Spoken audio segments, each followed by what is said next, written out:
Carbon dioxide वो gas है which plant observe and release oxygen return. Carbon dioxide वो gas, atmosphere में बहुत सी गैसेस पाए जाते हैं लेकिन ऑक्सीजन एक मेन एलिमेंट होता है जिस पे हम being as a human being रह रहे होते हैं। कार्बन डाइऑक्साइड जो है वो प्लांट्स में पाया जाता है और वो प्लांट्स ऑब्जर्व करते हैं, release oxygen in return.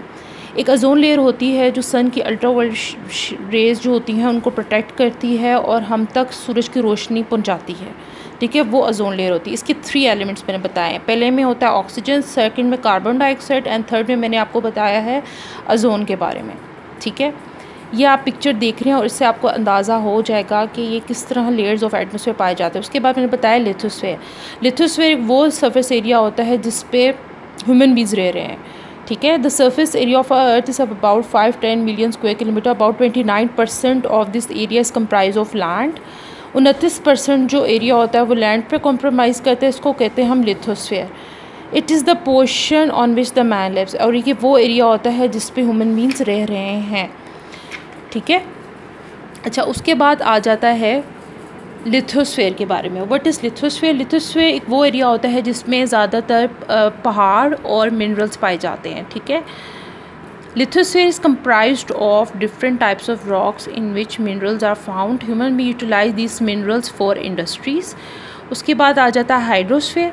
About 71% of the earth's surface comprised of water is full with shapes of ocean, rivers and lakes etc. This is called hydrosphere.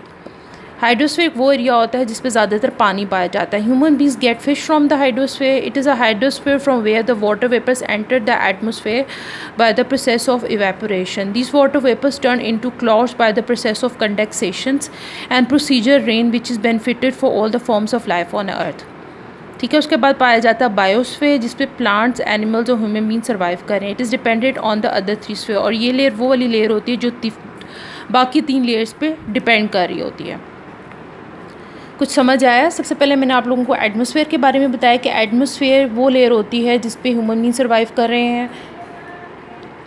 Second होता है कार्बन डाइऑक्साइड, वो होती है जिस पे plants होते हैं और वो ऑक्सीजन को रिलीज़ करती है इन रिटर्न, ठीक है।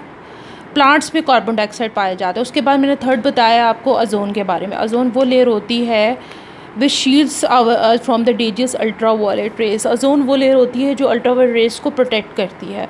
उसके बाद मैंने आपको लिथोस्फेयर के बारे में बताया कि लिथोस्फेयर वो एरिया होता है जहाँ ह्यूमन बींग्स रह रहे हैं, और इसमें जो 29% एरिया होता है वो लैंड होता है और इसको कहते हैं हम लिथोस्फेयर। फिर मैंने आपको बताया है लिथोस्फेयर में ज़्यादातर पहाड़ होते हैं और मादनियात पाए जाते हैं। उसके बाद फिर मैंने आपको सॉइल के बारे में बताया।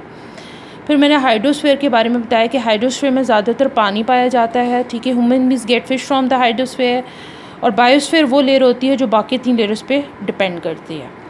तो ये थोड़ा बहुत टॉपिक मैंने आप लोगों के साथ लेयर्स का कवर अप करने की कोशिश किया, और ये डायग्राम से तो आप लोग समझ रहे होंगे। ये मैंने अभी आप लोगों को एटमॉस्फेयर के बारे में बताया है, ये हाइड्रोस्फेयर है। बायोस्फेयर में मिनरल्स और लिथोस्फेयर में मिनरल्स एंड रॉक्स पाए जाते हैं, और बायोस्फेयर में ये तीनों चीज़ें पाई जाती हैं इकट्ठी जो इस पे डिपेंड करता है, ठीक है। और ये लाइफ साइकिल है। तो उम्मीद है कि आप लोगों को कुछ टॉपिक थोड़ा सा समझ आया होगा। इंशाल्लाह मैं फिर अनदर टॉपिक के साथ मैं आप लोगों के साथ आऊँगी। Hope to see you soon. अल्लाह हाफिज़।